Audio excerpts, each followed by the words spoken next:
Angie Bowman and Magnus here. I'll be bringing Gunther at different times too. And we're going to talk about section 2 or part 2 of polite leash walking, what to do with the challenges. And we're also going to introduce a go sniff cue. If you have a dog that loves to sniff, you've got to manage it in some way. You've got to give them permission and allow them to go sniff. So if we teach them a cue, they will then know that they can go sniff on walks and when to do it. It will, after you get this cue built into your walks, it will really help. If you were on your walk, okay, let's go. Good. What you would do is just as your dog is going towards, go sniff, an object to sniff. If you've been walking in the same area and practicing your polite leash walking, you know those bushes or fences or light poles that really grab your dog's attention. So be prepared when you come upon those, that when your dog is likely going to go sniff, have your cue ready, and as they head towards that, say, go sniff. Good. And then let them sniff and let them enjoy it to their kind of heart's content a little bit in the beginning. So to teach go sniff, to recap, when your dog is likely going to go sniff towards something, start off by, as they're heading to it, going to go sniff, say, go sniff. Repeat that a bunch of times. So maybe you know 3, 4, 5 little spots on your walk that they like to sniff. When you get there, as they're walking to go sniff, say, go sniff. After you do this enough times, they will associate the word go sniff to that action of sniffing. Now, the ultimate goal is to be able to pull them off of that go sniff. So in this beginning phase, you're letting them sniff kind of their heart's content, and you're prepared. You have your awesome, amazing treats, maybe cream cheese, bacon, something cool.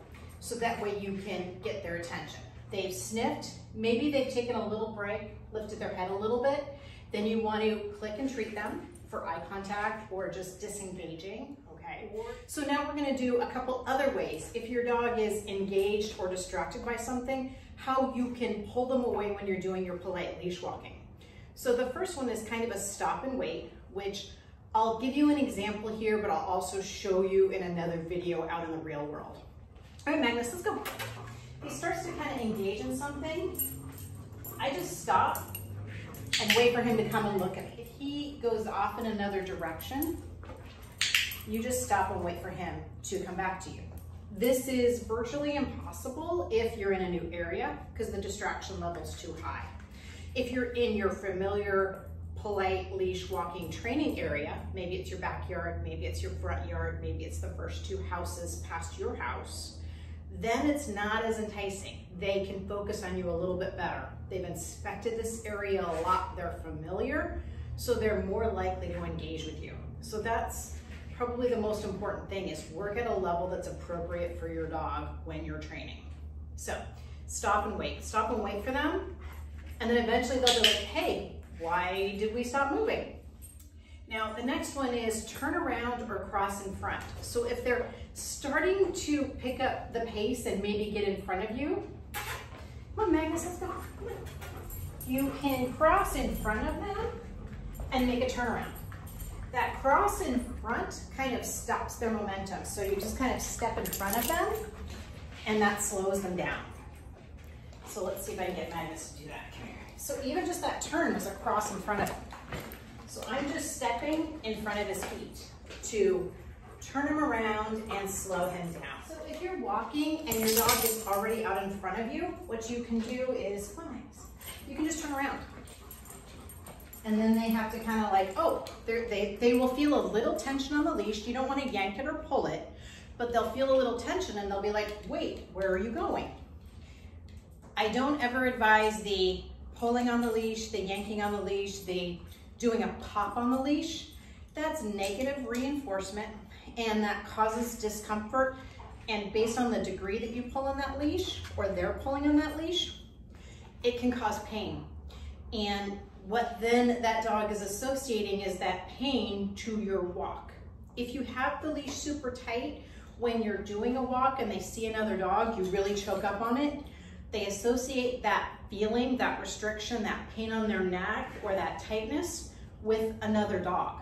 So our goal in polite leash walking is to keep the leash loose as best as we can, but definitely not tight and straining against the dog. If it is tight and straining against the dog, and that is how it always is when they see a particular thing, another person, another dog, whatever situation, then we're building that association. And it's an association of negativity. Pain when I see another dog. Tightness in my chest when I see another person. So I know it's tough and I know it's hard. The key to not having that is having awesome treats and training in an area that you can control what is coming up. So that might be your backyard, that might be your front yard. Being vigilant and watching and managing your environment. And if you see another dog coming, you turn away, walk the other way. You cross the street. You set it up so that you don't have to have a negative experience with your dog. All right, so turn around and cross in front. Come here, Magnus. Cross in front is cross in front of their feet. The turnaround is they're out in front of you, and you just turn around and kind of, they notice, whoo, you've gone another way. The other ones are eye contact and nose touch, and these are pretty fun. So if you're walking, you're just constantly clicking and treating whenever they give you eye contact. If they will look at you on a walk, then you have a chance of giving them a cue or direction. All right. You can also use nose touch. So nose touch keeps them right at your side as they're coming to your nose touch.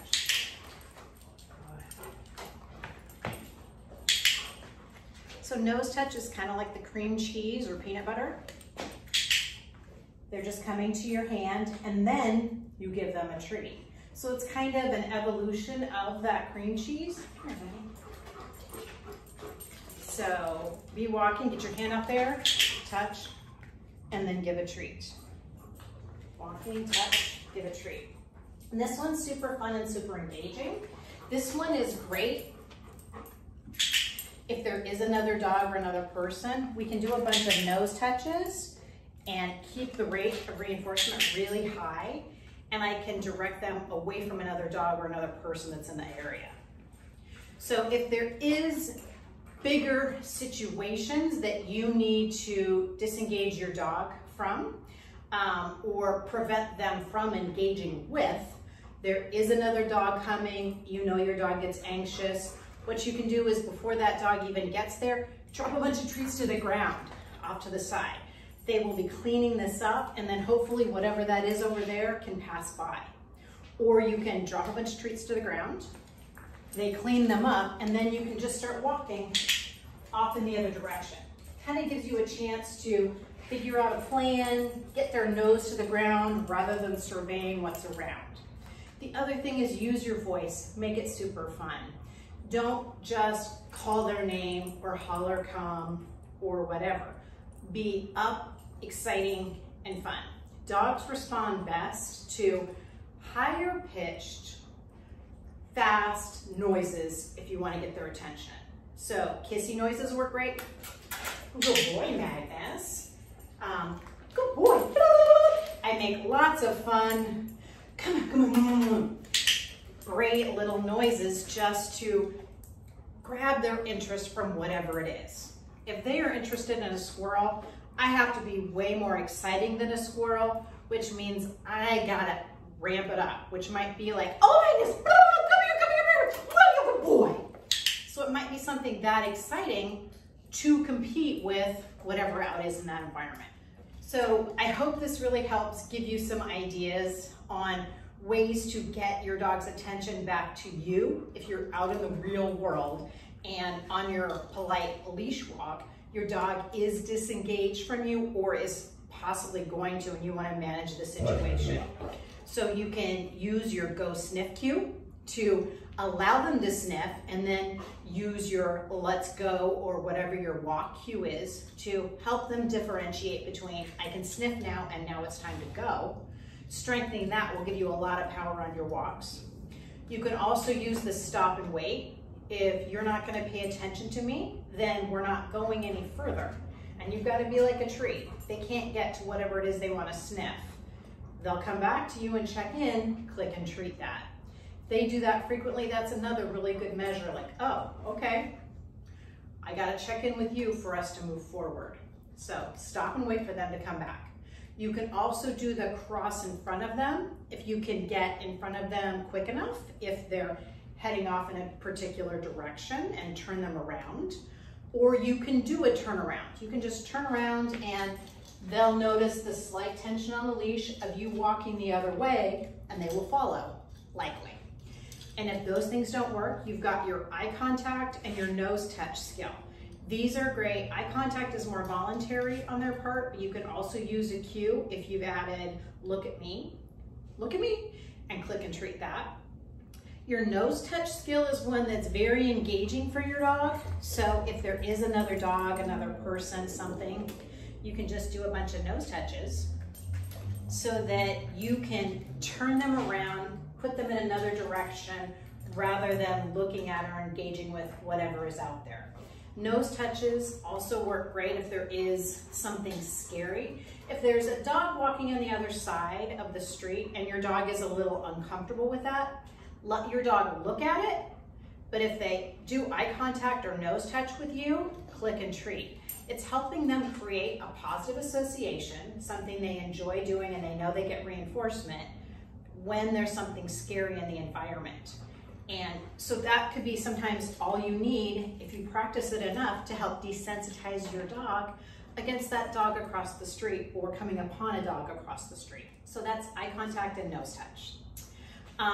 The other two things we have in our back pocket to help us are treat drop and fun noises. So really up your game as best as you can to have a higher pitched, excitable voice or noses.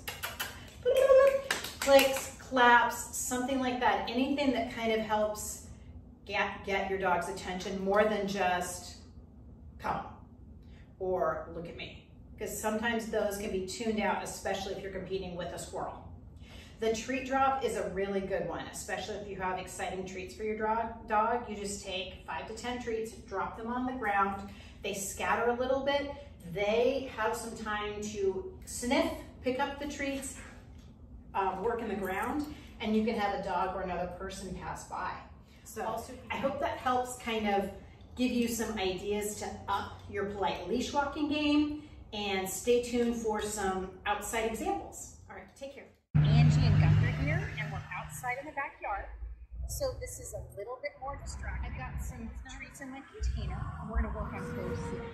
When they start to head towards something, as they're heading, give that go sniff. Go sniff. Let them sniff, and then click and treat.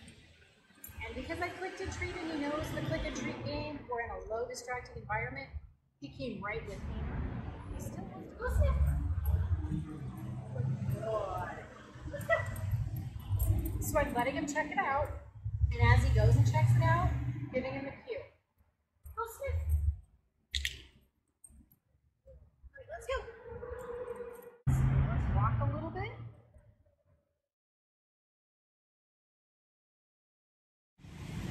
Good. So that was him wanting to go check out some more things, and I just stopped and waited, and eventually he's like, okay, I'll come back to you. So we're going to do some turnarounds and crossing fronts. Take a big step in front of him, like this. He does get in front of me, I'm just going to turn around, and he's going to follow me. Turn around, and he follows me. That's a little bit on the cross in front, turn around, and wait for him to check in with you. Now eye contact. Click and treat whenever you get his attention. Good. The more that you do this, that habit, that muscle memory, you're building, so they do it in more and more circumstances. And they start now nose touch. Nose touch is a fun and easy one.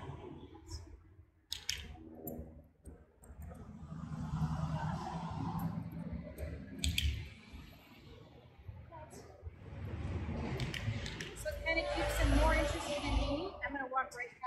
He gets on the ground now. Nose. And hopefully he's so interested in my nose target.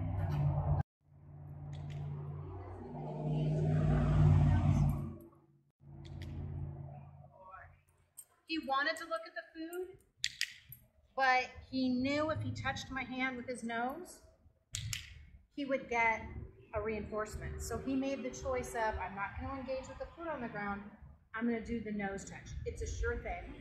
I trust my mom, she always gives me reinforcement. So that was a wise choice on his part. So that's eye contact and nose touch, keep building those. Throw a bunch of treats on the ground. He saw me grab treats.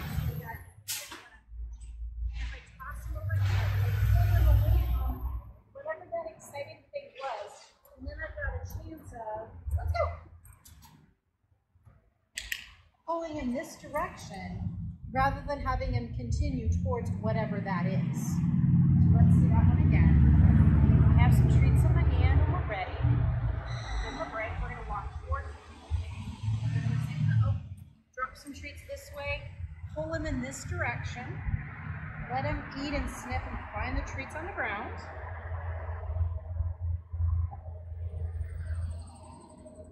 Let's go. And then we can move forward. So the other thing is, if they get super excited at something, you want to use your fun noises. Come on. Be exciting, be a squirrel, have them chase you. Come on, buddy. Yes, yes, yes, good boy. Make kissy noises. Come on, good boy. Whistling noises, copy noises. Something to kind of make you more exciting, more enticing than that thing they're super interested in. And I know that this looks pretty easy. It's easy because we're in our backyard where Gunther is not overly excited by everything. So I'm able to keep his attention and have an effective training session because I put him in an environment where he can be successful. So I can't stress that enough. If we went out in the front yard, we went 5-10 houses down, it wouldn't look this pretty. So it's where you practice, it's where they're at, and that's how you get your dog to respond well and learn the habit, the muscle memory, how to walk the way you want to do it. So I hope this helps with the like bushwalking routine.